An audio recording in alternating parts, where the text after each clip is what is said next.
Hello জেনপাস Yuji অ্যাসপিরান্ট। আজকে তোমাদের previous ইয়ারের ফিজিক্স কোশ্চেন সলিউশনের একটা সিরিজ আপডেট করতে চলেছি।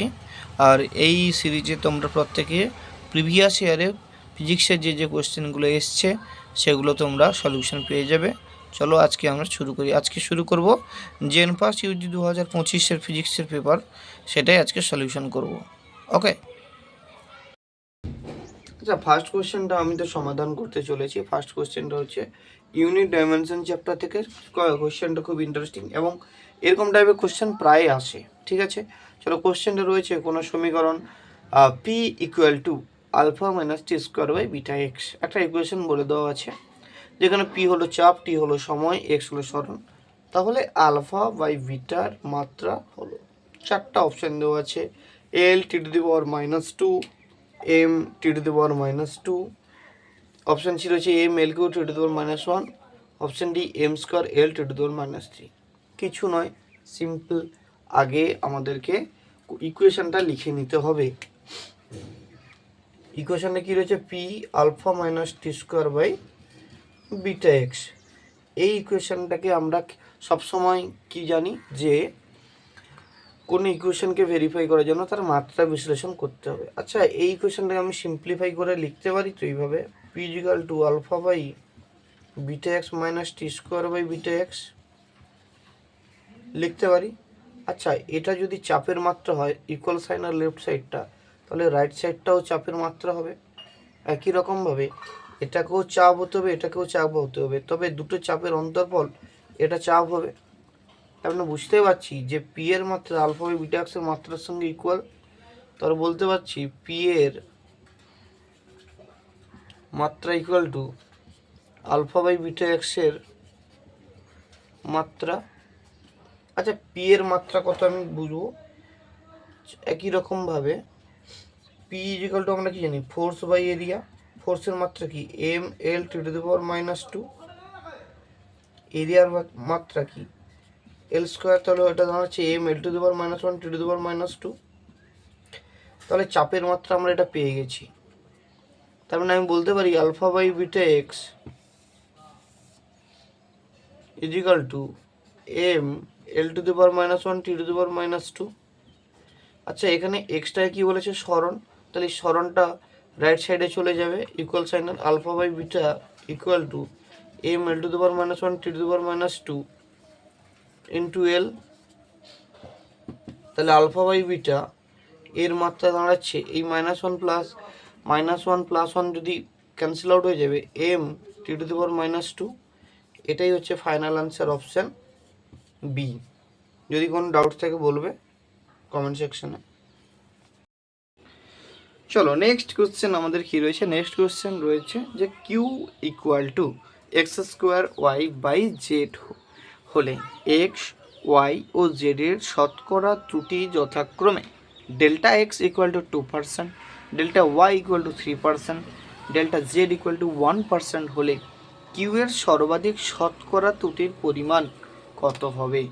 অপশান এ রয়েছে 4%, option B 6%, option C 8%, option D 10%। আমাদেরকে এই কোশ্চেনটা সলিউশন করার জন্য একটা কথা মনে রাখতে হবে, যে কোনো ইকুয়েশনের শতকরা ত্রুটি কীভাবে নির্ণয় করা হয়। ধরি একটা equation A equal to P to the power X Q to the power Y by R to the power Z. এই ইকুয়েশনের শতকরা ত্রুটি নির্ণয় কীভাবে করব? একেবারে সহজ মেথড, সেটা হচ্ছে লিখব যে ডেল্টা এ বাই এর পার্সেন্টেজ ইকুয়াল টু এক্স আছে পাওয়ারে না, এখন এক্স লিখব, পি মানে ডেল্টা পি তার পার্সেন্টেজ প্লাস এখানে পাওয়ারে কত ওয়াই, আর কিউ মানে ডেল্টা কিউ তার পার্সেন্টেজ প্লাস। আচ্ছা, প্লাসগুলো হচ্ছে কেন? বলেছে যে সর্বাধিক অর্থাৎ ম্যাক্সিমাম, তাই আমাদেরকে যোগ করতে হবে। এখানেও ঠিক একই রকম প্লাস দেব, আর R to the power Z মানে জেড ডেল্টা আর এর পার্সেন্টেজ। এটা হচ্ছে অ্যাকচুয়াল ফর্মুলা। তাহলে এখানে আজকে আমাদের যে কোশ্চেনটা রয়েছে সেই কোশ্চেনটা রয়েছে Q is equal to X square Y by Z delta Q by Q এর যদি পার্সেন্টেজ আমরা ফাইন্ড করি, পাওয়ারে কত আছে 2, মানে 2 ডেল্টা এক্সেস পার্সেন্টেজ প্লাস ওয়াই মানে ওয়াইয়ের পাওয়ার কিছু নেই মানে 1 আছে, 1 ডেল্টা ওয়াইয়ের পার্সেন্টেজ প্লাস জেডের পাওয়ারে কিছু নেই মানে 1 আছে, 1 ডেল্টা জেডের পার্সেন্টেজ। অর্থাৎ এখানে ভ্যালুগুলো শুধু বসিয়ে দিই, delta x equal to 2, delta Y equal to 3, delta Z equal to 1, অর্থাৎ 2 × 2 plus 3 plus 1 is equal to 8। Yes or no? Of course 8%। এটা হচ্ছে সঠিক উত্তর। আর এই কোশ্চেন সঠিক উত্তর হচ্ছে অপশান সি। ঠিক আছে, ওকে, চলো নেক্সট কোশ্চেন। দেখো এই কোশ্চেনে কিন্তু খুব ইম্পর্টেন্ট কোশ্চেন। এই কোশ্চেনটা রয়েছে, একটি বস্তুকণা এক্স অক্ষ বরাবর চলকালে তার সরণ এক্স ও সময় টি, অর্থাৎ সরণকে এক্স দিয়ে ডিনোট করা হয়েছে এবং সময়কে টি দিয়ে ডিনোট করা হয়েছে। এর মধ্যে সম্পর্ক হলো T equal to P X square plus T Q X plus R, এখানে পি কিউ আর হলো ধ্রুবক। বস্তুর বেগ মানে ভি ও ত্বরণ এ এর মধ্যে সম্পর্ক হলো option A varies minus V, option B A square varies minus V, option C A varies minus V square, option D A varies minus V Q. কোশ্চেনটা কিন্তু একটু লেন্দি, এর সলিউশন করার জন্য তোমরা ফলো করো। কোশ্চেনটা সলিউশন করা শুরু করি। দেখো বলেছে T equal to P X square plus Q X plus R. এখানে যদি আমি এক্সের সাপেক্ষে এই ইকুয়েশানটাকে ডেরিভেটিভ করি, অর্থাৎ ডিটি বাই ডিএক্স করি, তখন কি হবে যে 2px প্লাস কিউ। ঠিক আছে, আর লিখলাম না এটা ডেরিভেটিভ করছি বলে। আচ্ছা লিখে দিই, derivative with respect to X. Okay, তাহলে এই ডিটি বাই ডিএক্স পেয়েছি। আচ্ছা এটাকে যদি আমরা ডিভাইড করতে উল্টো করে লিখি, ডিএক্স বাই ডিটি আকারে লিখি, তাহলে এটা হবে 1/2px প্লাস কিউ। হ্যাঁ কি না? আমরা কি জানি velocity equal to dx by dt লিখতে পারি তো, অর্থাৎ v equal to dx by dt, মানে এটা 2px প্লাস কিউ। বোঝা যাচ্ছে হ্যাঁ কি না? তার মানে আমি বলতে পারি v equal to 2px plus Q এর ইনভার্স। ওকে, এইটা আমাদের কাজে লাগবে পরবর্তী ক্ষেত্রে। ওকে, চলো এবার আমরা কি জানি, ত্বরণ এ ইকুয়াল টু কি জানি, ডিভি বাই ডিটি, অর্থাৎ বেগ পরিবর্তনের হার। এটাকে এইভাবে লিখতে পারি যে dv by dx into dx by dt. দেখো এই ডিএক্স বাই ডিটির ভ্যালু অলরেডি আমাদের কাছে আছে, এই লাইনটা, তাই না? কিন্তু ডিভি বাই ডিএক্স এর ভ্যালুটা আমাদের কাছে ইম্পর্ট্যান্ট। এবার আবার এখানে চলে আসো যে এই ডিভি বাই ডিএক্স এখানে করব ইকুয়াল টু, তাহলে আমরা কি দেখতে পাবো, কোনো এক্সের সাপেক্ষে ডেরিভেটিভ করতে হবে। তাহলে N X N minus one, যেমন X to the power N এর ডেরিভেটিভ হয় যদি ডিএক্সের সাপেক্ষে, ঠিক সেই ফর্মুলা থেকে এখানে হচ্ছে dv by dx equal to -1 2px plus q, কত হবে -1 ইন্টু -1 অর্থাৎ কত হবে -2। তাহলে আমি ডিরেক্ট লিখে দিচ্ছি -2, আর এখান থেকে হবে কত 2p, যেহেতু এক্সের সঙ্গে সহগ রয়েছে 2p, অর্থাৎ এটা আমি পেয়ে যাচ্ছি -2p by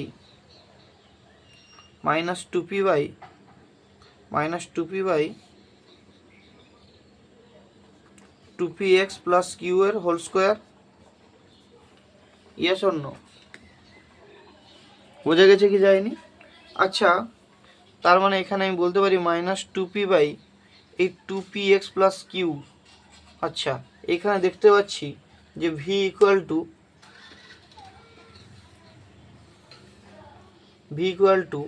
1/2px plus q. ঠিক আছে, তার মানে এখানে 1/2px 2p ইন্টু, আচ্ছা এখানে একটু সাজিয়ে লিখি যাতে তোমাদের বুঝতে সুবিধা হবে, 2p into 1/2px plus Q, আর 1/2px প্লাস কিউ মানে যদি ভি হয় 1/2px প্লাস কিউ স্কোয়ার, মানে বলতে পারি -2p ইন্টু ভি স্কোয়ার। এটা বলা যেতে পারে, ইয়েস অর নো? হ্যাঁ এটাই বলা যেতে পারে। ওকে চলো তার মানে এখানে ফাইন্ড করব খুব ইজিলি, এখানে খুব ইজিলি হয়ে যাবে, কারণ ডিভি বাই ডিএক্স এর ভ্যালু আমরা পেয়ে গেলাম -2pv²। আচ্ছা ডিএক্স বাই ডিটি মানে কি গো, ডিএক্স বাই ডিটি মানে তো ভি, তাহলে এটা হচ্ছে ভি, অর্থাৎ -2pvq হচ্ছে তাহলে, or a equal to 2pvq minus, তার মানে পি তো কনস্ট্যান্ট, টুও কনস্ট্যান্ট, তার মানে দেখতে পাচ্ছি এ ভ্যারিজাজ -vq, এটা হচ্ছে সঠিক উত্তর। এই কোশ্চেনটা একটু লেন্দি, কিন্তু এটা ক্যালকুলেশন বেস, একটু ক্যালকুলেশন করলে অ্যান্সার হয়ে যাবে। তাহলে এই কোশ্চেনের সঠিক উত্তর আমরা দেখতে পাচ্ছি লাস্ট অপশান, অপশান ডি। এই কোশ্চেনটা হচ্ছে ভেক্টর চ্যাপ্টার থেকে। এই কোশ্চেনটা খুব ইজি একটা কোশ্চেন, বোর্ড এক্সামেও আসে, এটা তোমাদের প্রিভিয়াস ইয়ার 2025-এ পড়েছে জেনপাস ইউজিতে। কোশ্চেনে কী রয়েছে, A vector is equal to 2i + 3j, B vector is equal to i + j হয়, তবে বি ভেক্টরের অভিমুখে এর উপাংশ কত? চারটা অপশান দেওয়া আছে, এই চারটা অপশানগুলো তোমরা দেখতে পাচ্ছ। বলেছে যে বি ভেক্টরের অভিমুখে এর উপাংশ কত। আমি একটা ছবি ড্র করব, এটা একটা ছবি আমি ড্র করছি, এইদিকে যদি এ ভেক্টর কাজ করে, এদিকে যদি বি ভেক্টর কাজ করে, তাহলে বলছে যে বি ভেক্টরের অভিমুখে অর্থাৎ বি এর দিকে এর উপাংশ কত। তাহলে আমি এখানে একটা টর্চ ফেলবো, বা এখান থেকে একটা মার্বেল গুটি ফেলে দেবো, এখানে জাস্ট পড়ে যাবে, অর্থাৎ টর্চ ফেললেই সবচেয়ে ভালো, তাহলে এর ছায়া এখানে পড়বে। তাহলে বি ভেক্টর দিকে এর উপাংশ কত, কতটা অংশ রয়েছে, এটাই আমাদেরকে ফাইন্ড করতে হবে, বোঝা গেছে। এবং মনে করি এদের মধ্যে সার্টেন কোনো একটা অ্যাঙ্গেল রয়েছে। এবার এর জন্য আমাদের একটা ফর্মুলা রয়েছে, আমি লিখব যে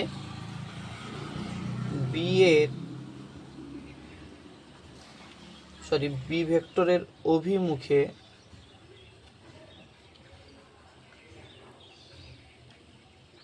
এ ভেক্টরের উপাংশ,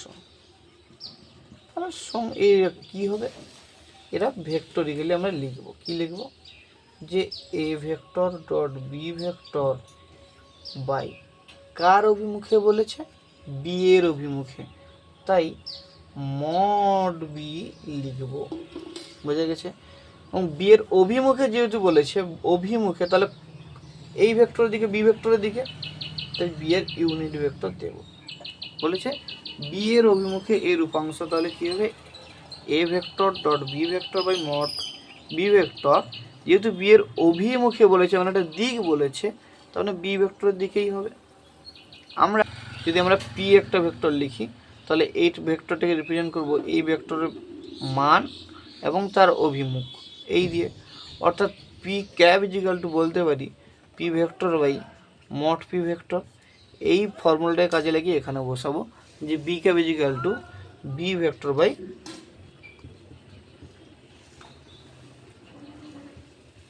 এই B cap is equal to B vector by mod B vector. আচ্ছা মড বি ভেক্টর মানে এখানে মড বি স্কোয়ার হয়ে যাবে, বোঝা গেছে। তাহলে এইটাকে আমি ফাইন্ড করব, ওকে। এবার দেখো A vector dot B vector আমি করি, তার মানে হচ্ছে 2i + 3j ডট দেব, তারপরে কত আছে i + j।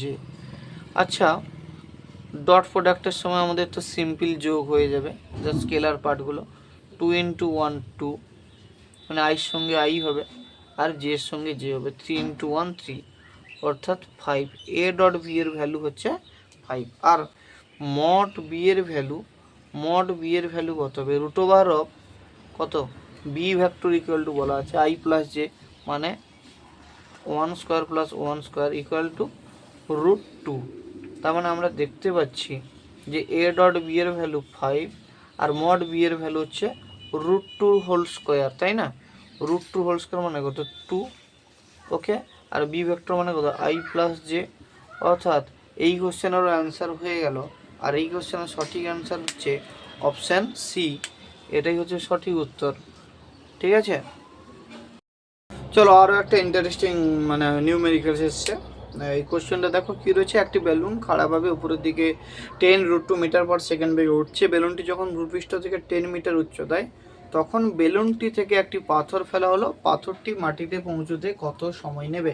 চারটা অপশান রয়েছে, ও চারটা অপশান তোমরা দেখতে পাচ্ছ। আচ্ছা আমি না একটা ছবি ড্র করি, খুব ইন্টারেস্টিং একটা অঙ্ক, তো এখানে ছবি আঁকা দরকার। আর ফিজিক্সের নিউমেরিক্যালসের ছবি এঁকে নিলে খুব ইজি হয়েছে। আমি একটু সাইডের দিকে ছবিটা ড্র করছি।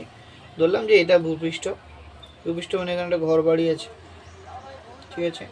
এখান থেকে উপরের দিকে এখানে একটা বেলুন আসবে, জাস্ট বেলুনটা এখান থেকে এইখানে আছে, ঠিক আছে। এবং এই হাইটটা হচ্ছে, এই হাইটটা কত, এই হাইটটা হচ্ছে 10 মিটার, বোঝা গেছে অ্যাকর্ডিং টু কোয়েশ্চেন। এবার এখানে একটা বেলুন আছে, এখানে একটা বেলুন আছে, বেলুনটা ওপরের দিকে উড়ে যাচ্ছে, বেলুনটার ওপরের দিকে উড়ে যাচ্ছে এবং তার ভেলোসিটি হচ্ছে 10 মিটার পার সেকেন্ড। আচ্ছা, বেলুনটা থেকে একটা পাথর ফেলে দেবো, বেলুনটা থেকে একটা পাথর ফেলে দেবো, পাথরটা যখন যে মুহূর্তে ছাড়া হবে, পাথরটার কিন্তু প্রাথমিক বেগের অভিমুখ কিন্তু ওপরের দিকে, এই পাথরটার প্রাথমিক বেগের অভিমুখ কিন্তু উপরের দিকে। তাহলে এই কোশ্চেনটা সলিউশন করার জন্য আমাদেরকে যেগুলো যে স্টেপগুলো করতে হবে, ধরো আমি প্রাথমিক বেগ ইউ, সেটা হচ্ছে কত 10√2 মিটার পার সেকেন্ড, কিন্তু অবশ্যই উপরের দিকে। জাস্ট যেই মুহূর্তে তাকে ফেলবো, যেই মুহূর্তে পাথরটা পড়বে, সেই মুহূর্তে তার বেগের অভিমুখ কিন্তু উপরের দিকে, 10 মিটার পার সেকেন্ড উপরের দিকে, ওপরের দিকে। আচ্ছা ঠিক আছে, এবার বলেছে যে পাথরটা কত, বেলুনটা যখন 10 মিটার উচ্চতায় থাকবে, অর্থাৎ তার বললাম যে 10 মিটার, কতটা উচ্চতায় আছে 10 মিটার, এটা হচ্ছে উচ্চতাকে ডিনোট করছে, ঠিক আছে, 10 মিটার উচ্চতা। আচ্ছা, যখন পাথরটা নিজে অবাধে পড়তে থাকবে, তাহলে অবাধে পতনশীল বস্তু, তাহলে তার ত্বরণ হবে কত 10 মিটার পার সেকেন্ড স্কোয়ার, অভিকর্ষের টানে সেটা পড়তে থাকবে, এই অভিকর্ষটার অভিমুখ এইদিকে। আচ্ছা, আমি এবার পাথরটা পড়তে কত সময় লাগবে এটা যেহেতু ক্যালকুলেশন করব, পাথরটার প্রাথমিক বেগের অভিমুখ হচ্ছে 10√2 মিটার পার সেকেন্ড উপরের দিকে, অবাধে পড়ছে তাই 10 মিটার পার সেকেন্ড স্কোয়ার নিচের দিকে ত্বরণ কাজ করছে। আচ্ছা, পাথরটা উপর থেকে নিচের দিকে পড়ছে মানে তার সরণও নিচের দিকে, অর্থাৎ এই ফর্মুলা থেকে আমি টি এর ভ্যালু ফাইন্ড করব। আমরা দেখো এটা কি জানি, formula s equal to ut plus half of at square, এই ফর্মুলাটা জানি। এই ফর্মুলায় এই ভ্যালুগুলো যদি আমি বসিয়ে দিই, তাহলে আমরা আনসার পেয়ে যাব, ঠিক আছে। ভ্যালু পুট করলাম, এসের ভ্যালু 10, ইউর ভ্যালু 10√2, ঠিক আছে। টি এর ভ্যালু আমরা জানি না।